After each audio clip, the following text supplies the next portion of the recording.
And that leads us gracefully into our last potential landmine, and that is landmine number 5. The product you are really sharing is you. This is a big and important distinction to understand. You see, when you are at a job, you are performing a task. It might be computer programmer, marketing director, systems manager, network engineer, whatever. When you get into network marketing, there is a giant misconception that what you are sharing is the product or service of the company or the business opportunity or financial freedom or health or hope or any number of things. But what you are really sharing is you. And this is a frightening reality for most people. You see, in the product representation business, and most particularly the recruiting business, you are in the attraction business. When you are telling people about this great product or great opportunity, they are looking more than they are listening. And they are asking themselves, do I want what this person has? Do I want to be like this person? Do I want to show up like this person is showing up to me? Do I want to come off to my friends and family like this person is coming off to me? In that moment, you are the billboard, brochure, and poster child of that product and the company. How does the company look if you look in the mirror? The answer to that question is what you constantly want to be improving on. You see, it's not what you say that gives your words power and influence. It's who you are behind your words that gives your words power. This is an important distinction because people are constantly perplexed about what to say. They think it's the script that matters. What you say has very little to do with your ability to influence and attract. Let me give you a perfect example. The greatest recruiter in the world had one of the worst scripts imaginable. I mean, if you were a script writer, you would find this horrifying. Here's what he said. You follow me. That's it. That was his complete recruiting script. But it was effective. Why? It wasn't what he said. It was all that he was. His name was Jesus of Nazareth. And his reputation of who he was more important than the words he used. Just think about it. This is true for you as well. There are people in my life that if they called me and said, follow me, I would, no questions asked. I believe in who they are to that degree. And then there are other people in my life, no matter what they said, they could give me the most professionally polished, entertaining, emotionally charged, psychologically calculated, and visually stimulating presentation imaginable, but there's no way I'm following. I'm sure you know people like that too. This is why your personal development is so crucial in the success of building your network marketing business. One of the days that changed my life was a day back in November of 1994. I went to a seminar, and that was the day I met the man who would become my mentor, Mr. Jim Rohn. I wasn't even there to hear or meet Jim. I was there to meet the promoters of the event. But I needed to wait until the event was over, so I sat down and listened to this willowy, gray-haired man with the most fascinating voice and intonations lecture about the principles of success. What he said riveted me. Jim Rohn asked the audience, how many people want more? I thought, yes, I want more. Success, money, a better body, more companionship, etc. And I awaited the instructions of what to do. By that point in my life, I had experienced some moderate success already, but I had done it through sheer brute force. I was aggressive and just outworked, outfailed, and outpersisted everyone else to grab my achievements. I did it by doing, do. But what Jim said next would multiply my income, my goal achievement, and my results. And it wasn't by doing. Jim continued, if you want to have more, you have to become more. He said, success is not a doing process. It's a becoming process. What you do, what you pursue, will elude you. It can be like chasing butterflies. Success is something you attract by the person you become. Wow, I thought. This was the first time I'd heard this twist of perspective, insight, and wisdom. Jim continued, for things to improve, you have to improve. For things to get better, you have to get better. For things to change, you have to change. And when you change, everything changes for you. Wow, those were the keys to the kingdom for me and what launched me on my constant, unrelenting, and never-ending journey of continuous personal development. And he was right. The next year, I tripled my income to over 7 figures a year, and within 4 years was a self-made multimillionaire. And I wasn't doing any more than I had before I met Jim. My doing wasn't any different, but who I was doing it was, and that made all the difference in the world. I invite you on such a journey, the journey of continuous personal development. If you want anything more in life, this is the yellow brick road to getting there. Now you might be saying, yeah, but right now I'm not feeling very attractive and I don't have any success in this business to show. I'm just getting started. Well, what you can do is tell other people's stories. There are 3 stories you want to get good at telling in this business. The company story, how it got started, why, what mission it was founded on, by whom, and their credibility. Your story, your personal experience with the product or service, what opportunity you saw in the business for your family, and the results you've created. If you don't have the results story yet, you will want to rely on the 3rd and most important story of all, other people's stories and the successes they have experienced with the product, service, and opportunity. And the great news with all of this is you don't actually have to tell those stories, as they are captured in the tools and systems we talked about earlier. You just have to point to it. Oh, I know another chiropractor who was also tired of constantly having to trade his physical labor and time for money, but recently found a way to multiply his income and spend less time at the office. His story's in this magazine. I think you would find it very interesting. Or, I know another single mom with 3 kids left on her own who was stressed and overwhelmed but found a part-time income source that eventually surpassed 2 full-time job incomes. Now she's able to pick up her kids from school every day and has complete time freedom. She has an amazing story with a great idea, one I think you might find interesting for you. It's on this DVD. Watch it tonight. Does that make sense? All you have to do is tee up the stories that will connect with others. Then, my second and most important suggestion is go about the business of personally developing yourself. This essentially is where your real work is. As Jim Rohn says, you want to work harder on yourself than you do on your job. In this case, you want to work harder on yourself than on your business. In fact, your business is you. The more you grow, the more your business will grow. Now, as Jim Rohn said, if you want to have more, you have to become more. So who do you have to become to have the success you seek in network marketing? This is one of the most important questions you will ever answer to obtain the success in this business and in any area of your life. This perspective will change your ability to obtain anything you seek from this point forward. Let me give you an example of this important distinction. This distinction of figuring out who you need to become as compared to what you need to do.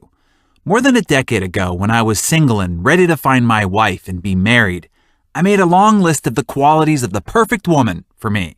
I filled up more than 40 pages describing the wife-to-be in great detail. Her personality, character, key attributes, attitudes, and philosophies about life, tastes, interests, even what kind of family she'd come from, culture, and of course, physical makeup down to the texture of her hair, etc. I wrote in depth what our life would be like and what we'd do together. So I now knew what I wanted to have. If I then asked, what do I have to do to find and get this girl, I might still be on that butterfly chase. Again, as Jim Rohn taught us, success is not something you pursue. What you pursue eludes you. Success is something you attract by the person you become. If you want to have more, you must become more. So what I did was look back at every aspect on the list and ask 2 key questions. Questions you'll want to remember. The first one was, looking back at all the attributes, characteristics, and qualities I wanted in her, did I possess all the attributes myself? Whoa, there was an interesting perspective. And then the second question, what kind of man would a woman like the one I described in the previous 40 pages be looking for herself? In other words, who do I need to become in order to be attractive to a woman of this substance? Then I made a long list of the traits, qualities, behaviors, attitudes, characteristics that I assumed a woman of this caliber would be looking for in a man. I filled up 40 more pages describing who I needed to become, and then I went to work on becoming those qualities. And guess what? It worked. As if she were peeled off the pages of my journal and appeared in front of me, my wife is exactly what I described and asked for, an almost eerie detail. The key was my getting clear on who I'd have to be to attract and keep a woman of her quality and then doing the work to achieve that. Now, let's translate this into who you need to become to have what you want in your network marketing business. What type of person do you want to recruit or attract into your business? What qualities and attributes do you want? If you could write a list of the ideal type of people, and based on your list, hundreds of people would beat a path to your door, what would you design those characteristics to be? Maybe you would say passionate, enthusiastic, disciplined, a positive attitude, punctual, hardworking, loyal, dedicated, persistent, a fantastic communicator, a great presenter, excellent people skills, well-liked, honest, and authentic. Oh, and we have to add committed. Maybe also a strong presence, confident, empathetic, has a great heart, and loves to help people, persistent, reliable, and relentlessly consistent. Those would be the qualities you would want in those you recruited into your business, right? Well, now ask yourself, do you embody those qualities yourself? Do you possess, demonstrate, and exercise those qualities with fanatical devotion? Remember, birds of a feather flock together. The only way to attract people of those qualities is to be that type of person yourself. Be or become the person you want to attract. That is the importance of your continuing personal development. Don't miss this key tip. Here's what I want to encourage you to do. Make a list of the top 10 qualities you want in the people you want to recruit into your business. This will start to inform you on what personal development improvements you want to focus on for yourself. If you are unsure of what those qualities should be, do this exercise with me. Think of the most successful people in the world and use single words to describe them. This could be people like Richard Branson, Steve Jobs, Oprah Winfrey, a mentor of yours, a leader you look up to, your own mother or father, whomever. Now write down words that describe them. When I do this exercise in a live group, I will hear words like passionate and confident, charismatic, creative, persistent, committed, strong-willed, smart, honest, and caring. Now, there are really only 3 areas of training and personal development one can focus on. I call this the training triangle. The 3 sides to the training triangle are skills and tactics, product knowledge, and attitude. When considering those 3 areas, where do you think people think they need to learn and study the most? What do most leaders spend the most time training their people on? Unfortunately, most of the time is spent on product knowledge and specific skills and tactics, scripts, what to say when and how to do this or that, features and the specifics on the product, etc. However, you just described the most successful people in the world and the attributes and characteristics of why they are the most successful people in the world. Let's go back through the list and determine whether those descriptions responsible for their success describe a skill and tactic, product knowledge, or attitude. Ready? Okay. What is passionate? Well, that is most certainly an attitude. How about confident? An attitude. How about charismatic? Yes, still an attitude. Creative. Certainly it originates in an attitude, but let's also notate it as a skill. How about persistent? An attitude, one I definitely wish more people had. How about committed? Another all too rare attitude. Strong-willed? Definitely an attitude. How about smart? There, we have product knowledge. How about honest? Please don't say a skill, although some politicians would suggest otherwise. Honesty is a philosophy or an attitude. And how about caring? Yes, an attitude. So let's add it up. We have 1 for skills and tactics, 1 for product knowledge, and 9 for attitude. Now, you can see why attitude is so critical to one's success. You've probably heard the adage, attitude is everything, right? Well, it's not everything. But in this case, which is consistent with every time this exercise is performed in a room of 25 or 25,000, attitude is 80 to 90% of the reason why the most successful people in the world are successful. Attitude is the key. So when it comes to where you want to focus your personal development and what will be responsible for your successfully making the shift into entrepreneurialism, the key is the nurturing, continual cultivating, and never-ending fortifying of your positive attitude. I hope you get this key point.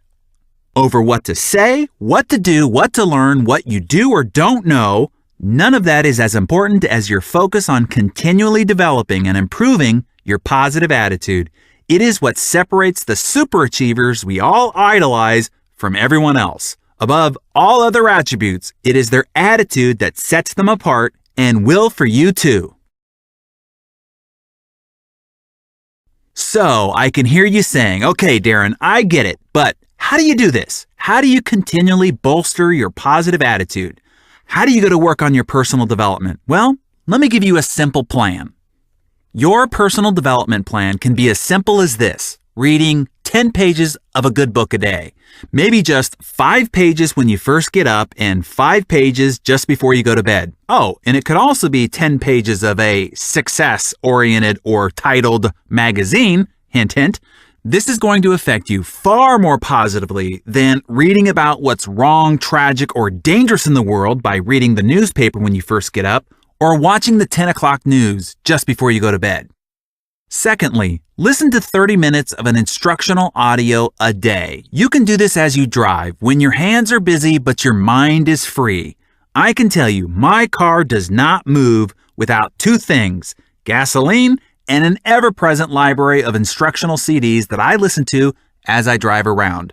As a society, we average 12,000 miles a year. That's 300 hours of feeding time. Brian Tracy taught me early in life to turn my car into a mobile classroom. He explained that if you listen to instructional CDs as you drive, each year is the equivalent of 2 semesters of an advanced degree in college. Think about it. In the time you spend driving, you could obtain a PhD in leadership, sales success, wealth building, relationship excellence, or whatever course, audio program that you sign up for. Now, certainly, I recommend the CD that comes free inside every issue of Success Magazine. Hey, could I be the ambassador for success and not passionately recommend it to you? Of course not. Additionally, we offer success book summaries, which culls the best ideas from 3 of the top books in the area of accelerated personal achievement. Each edition is also delivered in audio format so you can listen to it in your car.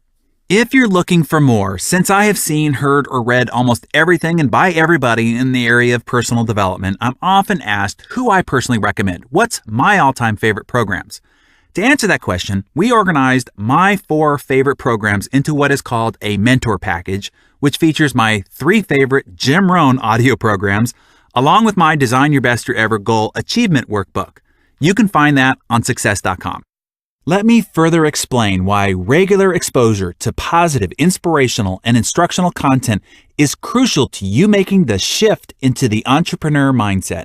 It is important to understand how our mind works. Simply understood, our minds operate like a computer. Computers are complex systems, but how they work is rather simple. What you input is what it outputs. It doesn't judge or discriminate. It simply acts on the input. This is also how your mind works. It doesn't judge or discriminate the information you feed it. It simply acts on the input. I'm sure you've heard the axiom, garbage in, garbage out. This is true for computer programming and for the information you allow to program your mind. Here is how the creation process works. You get in life what you create. That is easy enough to understand. We are creative and productive beings. Our life is a result of all we have created. So, what informs your creative process? You create what you expect. I'm sure you've heard the adage, expectation manifests into creation. What you expect to happen is what your creative capacity goes to work on producing. So then, what is driving your expectation? You expect what you think about. This is why all legendary books of personal development have been focused on this thinking part. Books like Think and Grow Rich, The Power of Positive Thinking, The Magic of Thinking Big, As a Man Thinketh, etc. All these books explain how your thoughts end up controlling all the outcomes in your life. What you think about comes about. However, I'm always after the deeper question. If it's our thoughts that drive our expectation, which directs our creativity that produces our results in life, what then is controlling what we are thinking about? That would seemingly be the all-important question then, right? And the answer is simple. Whatever input we are feeding our ears and eyes is what is putting this entire creative process in motion. You see, your mind is like an empty glass. It will hold anything you put into it. You put in sensational news, salacious headlines, talk show rants, and you're pouring dirty water into your glass. If you've got dark, dismal, worrisome water in your glass, everything you create will be filtered through that muddy mess because that's what you'll be thinking about. Garbage in, garbage out. All that drive time radio yak about murders, conspiracies, deaths, the bad economy, and political battles drives your thinking process, which drives your expectations, which drives your creative output. That is bad news. But just like a dirty glass, if you flush it with clean, clear water under the faucet long enough, eventually you'll end up with a glass of pure, clear water. What is that clear water? Positive, inspirational, and supportive input and ideas. Stories of aspiration, people who, despite challenges, are overcoming obstacles and achieving great things. Strategies of success, prosperity, health, love, and joy. Ideas to create more abundance, to grow, expand, and become more. Examples and stories of what's good, right, and possible in the world. That's why we work so hard at Success Magazine. We want to provide you with those examples, those stories, and the key takeaways you can use to improve your view of the world, yourself, and the results that you create. That's also why I read several pages of something inspirational and instructional in the morning and in the evening and have personal development CDs playing in my car. I'm flushing my glass and feeding my mind. Does this give me an edge over the guy who gets up and first thing reads the newspaper or listens to news radio on his commute to and from work and watches the evening news before going to bed? You bet it does, and it can for you too.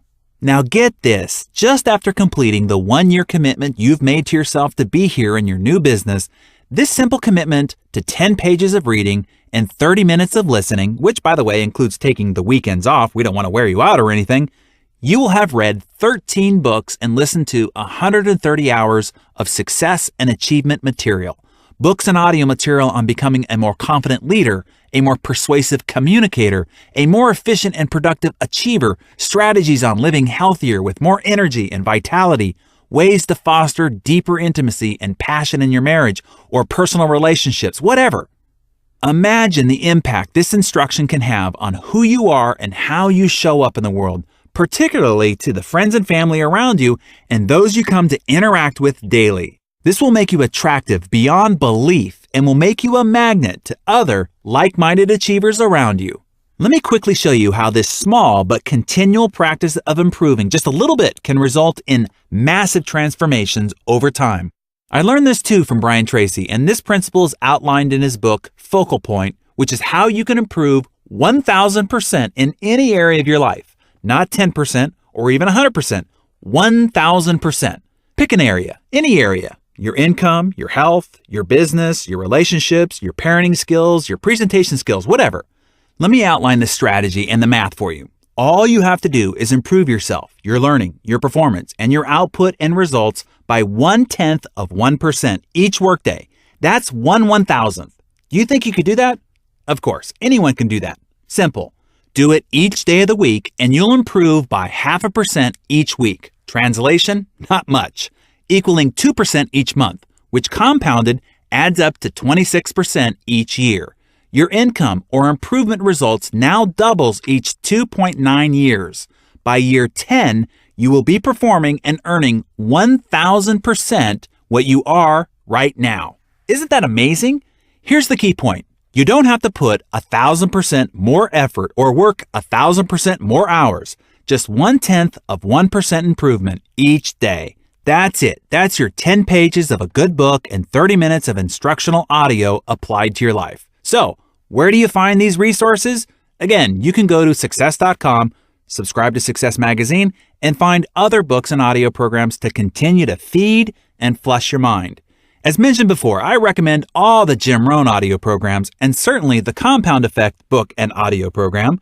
You can also register to receive Seeds of Success, which is free and it delivers great ideas, tips, and inspiration into your email inbox each week. If you want a complete list of my favorite personal development resources, you can find them on my blog at darrenhardy.success.com. Now, I want to leave you with 2 final suggestions for completing your shift into entrepreneurialism. Number 1, do it now.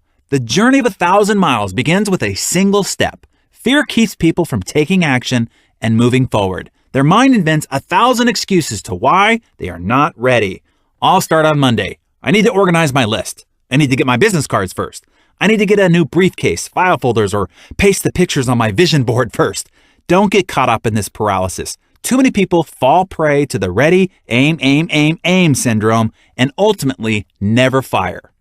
Admittingly, the hardest step to take on that 1,000-mile journey is that first one. Destroy that fear by taking it quickly without even thinking about it. Just lunge your body forward, and without conscious thought, your right foot will fly out in front of you and catch your fall. Then, without hesitation, lunge your body forward again, and your left foot will spring forth to catch you. But don't stop now. You are starting the move. Lunge your body forward again, and wow, here comes the right foot again. It's a miracle. Even if you trip and fall, at least you have moved forward. You did the hardest part of the 1,000-mile journey. You started. You remember back in high school physics class, Newton's law of inertia, right? A body at rest tends to stay at rest unless acted upon by an external, unbalanced force. Well, make that external force be your own mental shove in the back that forces your body forward. I promise your feet will catch your fall. Now, Newton's second law can kick in. A body in motion tends to stay in motion. And yeah, you have done what 90% of people fail to do. Get started. Napoleon Hill once asked an audience, what is the average number of times that a person tries to achieve a new goal before they give up?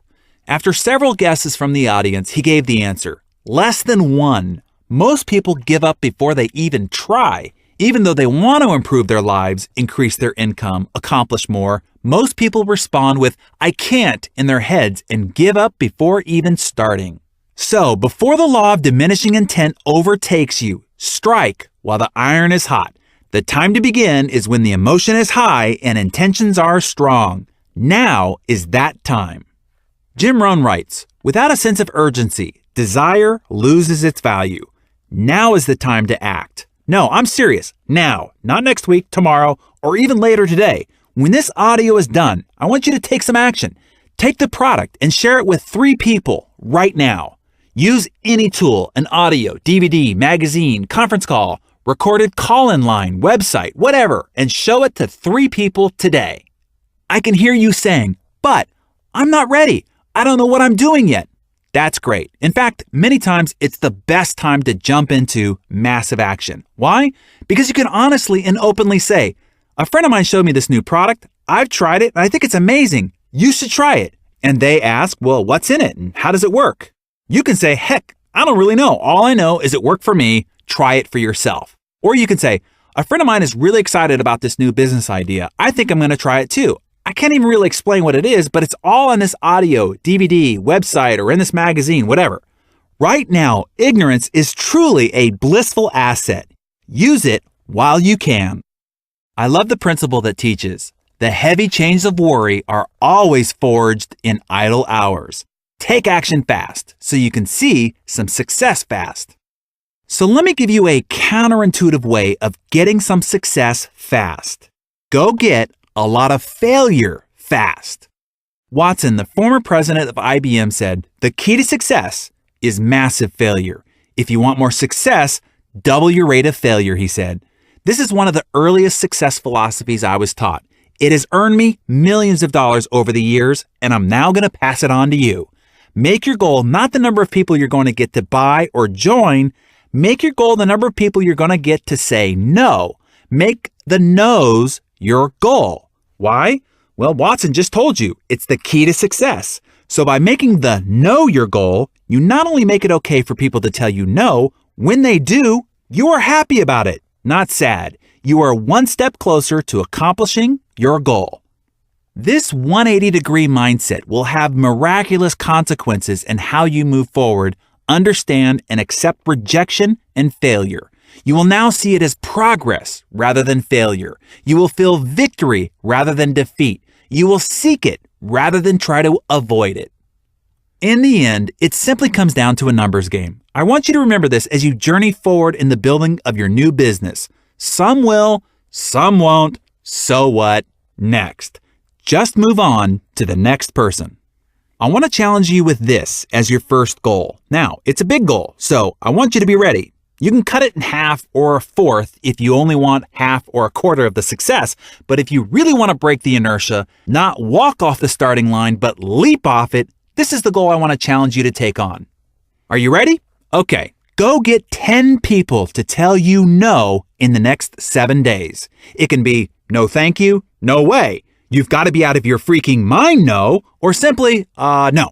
But maybes don't really count. To hit your goal, you need to get 10 definitive, dead certain no's. Do as Jim Rohn said. Invite them to be one of your 7 out of 10 who say no so you can keep the law of averages moving along. So to do this, my guess is you will have to introduce about 30 people over the next 7 days, as 20 of them will still be waffling as you chase them around in the follow-up process. These need to be quality introductions too, which means getting the product or tool in their hands. An audio, DVD, magazine, a live meeting, conference call, or other tools the company has professionally produced for you. Then ask, do you want to buy it? Or do you want in with me? I'm going to be very successful at this with or without you. Do you want to come with me or not? Either way, it's no sweat off my back. That's it. Go get 10 people to respond with no. During that process, it's likely someone will say, yes, I want that, or heck yes, I'm with you. But that's not the goal. Just an interesting bonus. The goal is to get 10 no's. Fair enough? Now, do it. This might be the most important challenge you ever take on. Not that it's that big or even that hard, but there's incredible magic in taking significant enough action to get yourself moving forward long enough to progress through enough defeats to gain enough victories to have you live to play another day. That starting process could be the difference of you making it, thus making the shift, which a year, 2, or 5 from now could be the reason why you're living such an abundant lifestyle with complete financial and time freedom, leisure traveling around the world, and making a significant contribution to the people and the organizations you care about. How this adventure ends for you has a lot to do with how it starts. Get started now. And here is the last ingredient I suggest you need to make the shift to entrepreneurship. It is one of the key ingredients I observe in all the great achievers I get a chance to meet, and it is this: resolve. I love the quote from Benjamin Disraeli: "Nothing can resist a human will that will stake even its existence on its stated purpose." This simply means I'll do it or die. Wow, nothing can get in your way with that conviction of commitment. I want you to see your new entrepreneurial business as your mountain in life with a "this is it" mindset.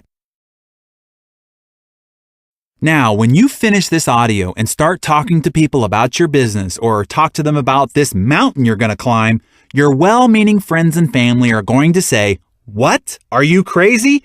You don't know how to climb mountains. That is too dangerous. You should just stick to your job. You're lucky to have a job in this economy. You shouldn't go climbing mountains. Get off that mountain." And you're going to have to look them in the eye and say, "I'm going to the top." You're going to start climbing this mountain, and others are going to come up to you and say, "You know, I heard that mountain is no good. I heard about others who tried to climb it and fell off and got badly hurt. You shouldn't climb that mountain. You probably will fall and get hurt too. Be safe and get off that mountain." And you're going to have to look them in the eye and say, "I'm going to the top." You will continue climbing your mountain, and yet others will come up and say, "Hey, you know, if you really want to climb mountains, you shouldn't climb that mountain. It's too rocky, too slippery, too hard, and it will take too long. You should come over here with us and climb this mountain. It's easier, faster, better, and we'll make you a special deal on it if you climb over here." And you're going to have to look them in the eye and say, "This is my mountain, and I'm going to the top." You're either going to see me waving from the top or laying dead on the side. I'm not coming back. That is the kind of resolve I wish for you. That resolve, armed with your why power, your unrelenting commitment to the process for at least a year, and your jumpstart to grab 10 no's in the next 7 days, and you are virtually assured glorious success. Over the next 7 days, let me encourage you to listen to this audio over and over again. Use this audio through your first 7-day dash to keep your mind elevated and your spirit invigorated. Play it over and over again to continue to prod you to move forward. Okay, I am really excited for you. This is the beginning of the rest of your life. Your decision and now action to make the shift will forever positively impact the future of your family. Life will never be the same starting today. The abundant possibilities are now available to you. You can now exercise the person you were meant to be and live the life you were meant to live. I will leave you with the famous words of Henry David Thoreau. Go confidently in the direction of your dreams. Live the life you've always imagined.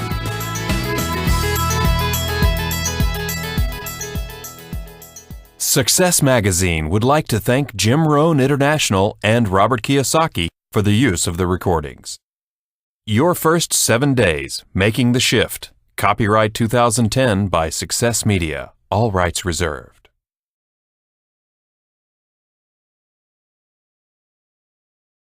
And now, as a special bonus, and to continue your personal development exploration, we wanted to provide you with the Success Book summary of my best-selling book, The Compound Effect, Multiplying Your Success One Simple Step at a Time.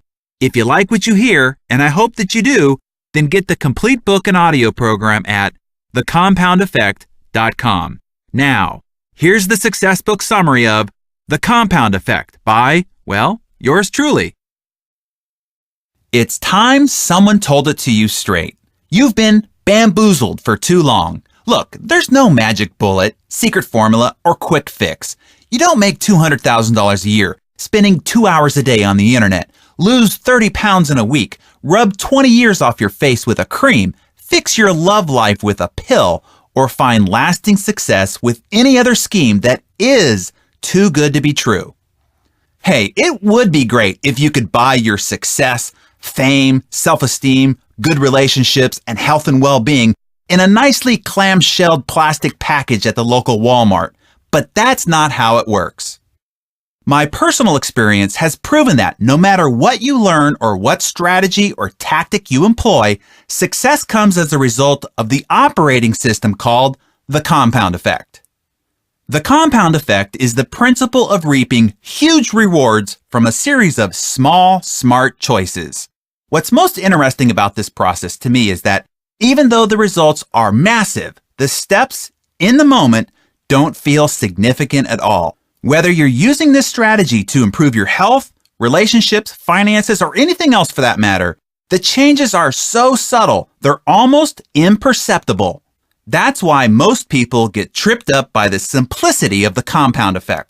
For instance, they quit after the 8th day of running because they're still overweight. Or they stop making contributions to their IRA after a few years because they could use the cash, and it doesn't seem to be adding up to much anyway. What they don't realize is that these small, seemingly insignificant steps, completed consistently over time, will create a radical difference. The essence of the compound effect is this: small, smart choices plus consistency plus time equal radical difference. Choices. Our choices can be our best friend or our worst enemy. They can deliver us to our goals or send us orbiting in a galaxy far, far away. Think about it. Everything in your life exists because you first made a choice about something. Choices are at the root of every one of your results. Each choice starts a behavior that over time becomes a habit. In essence, you make your choices and then your choices make you. Every decision, no matter how slight, alters the trajectory of your life. Whether or not you go to college, who you marry, to have that last drink before you drive, to indulge in gossip or stay silent, to make one more prospecting call or call it a day, to say, I love you or not. Every choice has an impact on the compound effect of your life. Your biggest challenge isn't that you've intentionally been making bad choices. Heck, that would be easy to fix. Your biggest challenge is that you've been sleepwalking through your choices. Half the time, you're not even aware that you're making them. Our choices are often shaped by our culture and upbringing. They can be so entwined in our routine behaviors and habits that they seem beyond our control. For most of us, it's the frequent, small, and seemingly inconsequential choices that are of grave concern. I'm talking about the decisions you think don't make any difference at all. It's the little things that invariably and predictably derail your success, whether they're boneheaded maneuvers, no biggie behaviors, or are disguised as positive choices. Those are especially insidious. These seemingly insignificant decisions can completely throw you off course because you're not mindful of them. You get overwhelmed, space out, and become unaware of the little actions that take you way off course. The compound effect works all right. It always works. But in this case, it's working against you because you're sleepwalking. And as long as you're making choices unconsciously, you can't consciously choose to change that ineffective behavior and turn it into productive habits. It's time to wake up and make empowering choices. Owning 100%. We are all self-made men and women, but only the successful take credit for it. I was 18 when I was introduced to the idea of personal responsibility, and the concept completely transformed my life. I also quickly understood how this concept could transform every area of my life. If I always took 100% responsibility for everything I experienced, completely owning all of my choices and all the ways I responded to whatever happened to me, I held the power. Everything was up to me. I was responsible for everything I did, didn't do, or how I responded to what was done to me. Now, I know you think you take responsibility for your life. I have yet to ask anybody who doesn't say, "Of course I take responsibility for my life." But when you look at how most people operate in the world, there's a lot of finger pointing, victimhood, blaming, and expecting someone else or the government to solve their problems. If you've ever blamed traffic for being late or decided you were in a bad mood because of something your kid, spouse, or coworker did, you're not taking 100% responsibility. You arrived late because the printer was busy? Maybe you shouldn't have waited until the last minute. Coworker messed up your presentation? Shouldn't you have double-checked it before delivering it? Not getting along with your unreasonable teen? There are countless fantastic books and classes to help you learn how to deal. You alone are responsible for what you do, what you don't do, or how you respond to what's done to you. This empowering mindset revolutionized my life. Luck, circumstances, or the right situation wasn't what mattered. If it was to be, it was up to me. Through choosing to be officially liberated from the past, present, and future victimhood, I hit the jackpot. I had the unlimited power to control my destiny. Thanksgiving year-round. We are particularly gifted at the finger-pointing department when it comes to our romantic relationships, where the other person is the one who needs to change. Let me explain how something extremely simple, taking less than 5 minutes a day, can literally change your life. A few years back, a friend of mine was complaining about his wife. From my observation, she was a terrific lady, and he was lucky to have her. I told him as much, but he continued to point out all the ways she was responsible for his unhappiness. That's when I shared an experience that literally changed my marriage and me. One Thanksgiving, I decided to keep a Thanksgiving journal for my wife, Georgia. Every day for an entire year, I logged at least one thing that I appreciated about her. The way she interacted with her friends that day, how she cared for our dogs, the fresh bed she prepared, the succulent meal she whipped up, or even just the beautiful way she styled her hair that day. Whatever. I looked for the things my wife was doing that touched me or revealed attributes, characteristics, or qualities that I appreciated. I wrote them down secretly for an entire year. By the end of that year, I had filled up an entire journal. When I gave it to her as a gift the following Thanksgiving, she cried, calling it the best gift she's ever received. And that's over the BMW that I had given her for her birthday. The funny thing was this, that the person most affected by this gift was me. All that journaling forced me to focus on my wife's positive aspects. I was consciously looking for all the things that she was doing right. The heartfelt focus overwhelmed anything I might have otherwise complained about. I fell deeply in love with her all over again, and maybe even more so because I was seeing the subtleties in her nature and behavior instead of her more obvious qualities. My appreciation, gratitude, and intention to find the best in her was something that I held in my heart and eyes each day. This caused me to show up differently in my marriage, which of course made her respond differently to me. Soon I had even more things to write in my Thanksgiving journal. As a result of choosing to take a mere 5 minutes every day or so to document all the reasons why I was grateful for her, we experienced one of the best years of our marriage, and it's only gotten better. After I shared my experience, my friend decided to keep a Thanksgiving journal about his wife. Within the first few months, he completely turned around his marriage, choosing to look for and focus on his wife's positive qualities, changed his view of her, which changed how he interacted with her. As a result, she made different choices about the way she responded to him. The cycle perpetuated, or shall we say, compounded. Success or failure is a habit. Aristotle wrote, "We are what we repeatedly do." Webster defines habit this way: an acquired mode of behavior that has become nearly or completely involuntary. If you've been living on autopilot and allowing your habits to run you, I want you to understand why. I want you to let yourself off the hook. After all, you're in good company. Psychological studies reveal that 95% of everything we feel, think, do, and achieve is a result of a learned habit. We're born with instincts, of course, but no habits at all. We develop them over time. Beginning in childhood, we learn a series of conditioned responses that led us to react automatically, as in without thinking, to most situations. In Chapter 3, I outline specific strategies on how to uproot permanently the poor habits that continually take you off course, and then give you exact guidelines on how to identify first and then install success habits that you'll need to take you in the direction of your goals, dreams, and ambitions. But I will outline for you here the beginning key, and that is awareness. I'm about to walk you through one of the single greatest strategies I've ever used in my personal development.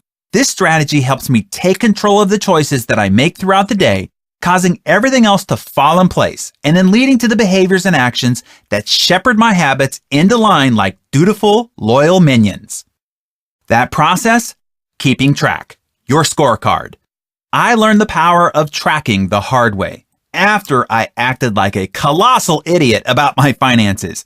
Back in my early 20s, when I was making a lot of money selling real estate, I met with my accountant. He said, "You owe well over $100,000 in taxes." "What?" I said. "I don't have that kind of cash just lying around." "Why not?" he asked. "You collected several times that. Certainly you set aside the taxes that would be due on that money." "Evidently, I didn't," I said. "Well, where did the money go?" he asked. "I don't know," I said, a sobering confession for sure. The money had passed through my hands like water. I hadn't even noticed. Then my accountant did me a great favor. He said, "Son," looking me dead in the eyes, "you've got to get a grip. I've seen this 100 times before. You're spending money like a drunken fool, and you don't even know how to account for it. That's stupid. Stop it. You are now seriously in the hole. You'll have to earn more money that you owe additional taxes on as you earn it just to pay for your back taxes. Continue doing this, and you'll dig your financial grave with your own wallet." I immediately got the message. Here's what my accountant had me do. Carry a small notepad in my back pocket and write down every single cent that I spent for 30 days. Whether it was $1,000 for a new suit or 50 cents for air to fill up my tires, it all had to go down on the notepad. Wow, this brought instantaneous awareness to the many unconscious choices I was making that resulted in money pouring out of my pockets. Because I had to log everything, I even resisted buying some things just so I didn't have to take out the notepad and write it in that dang book.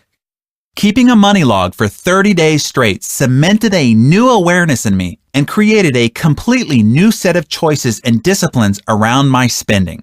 And since awareness and positive behaviors compound, I found myself being more proactive with money in general, putting away more for retirement, finding areas to save where there was clear waste, and enjoying the fun quotient of money, play money, all the more.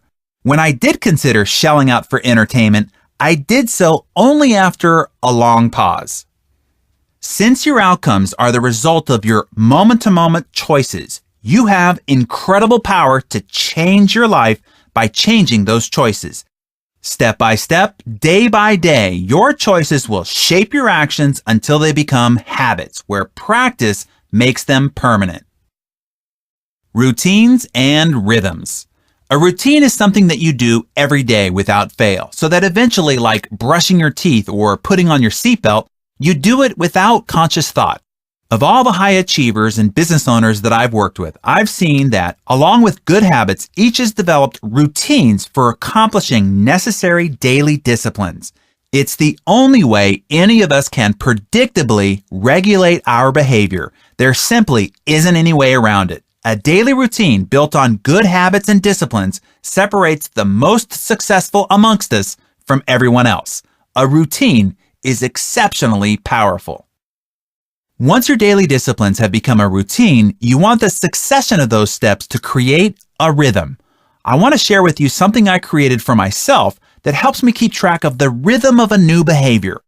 I call it my rhythm register, and I think you'll find it extremely helpful. If you want to exercise more, make more prospecting calls, acknowledge your spouse more affectionately, whatever behavior you've decided you need to move towards your goal, you'll want to track it to make sure that you're establishing a rhythm.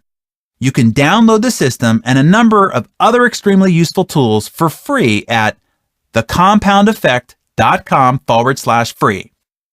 Here's what I have found. As a society, we don't seem to lack the ambition to start. We start new diet programs, join gyms, and begin all sorts of New Year's resolutions. What most people lack is the follow-through, not just starting, but staying, not just beginning, but continuing, long enough to have the compound effect kick in and catapult them to extraordinary results, making visible the accumulated effect of the many seemingly inconsequential choices, behaviors, and habits performed over time. The key to all of this is consistency. If there is one discipline that gives me a competitive advantage, it is my ability to be consistent. Nothing kills the compound effect quicker and with more certainty than lack of consistency. Even good, passionate, and ambitious people with good intentions can fall short when it comes to being consistent and predictably find themselves at ground zero over and over again and wonder why. Winning the race is all about pace. Be the tortoise, the person who, given enough time, will beat virtually any hare in any competition as a result of positive habits and behaviors applied consistently. I challenge you to adopt these philosophies in your own life, in your daily habits, disciplines, and routines. Giving a little more time, energy, or thought to your efforts won't just improve your results, it will multiply them. Action steps. Here's how to get more out of this success book summary by putting what you've learned into action. Here are a few questions and thoughts to help you get started. 1. Identify 3 choices, maybe even unconscious ones, that might be moving you away from your goals. 2. Where in life are you not taking 100% responsibility? Write down 3 things that you can start doing right now to take responsibility for the outcomes of your life. 3. Pick an area of your life that you are frustrated with. For at least 3 weeks, journal all the good things that you can about this area. 4.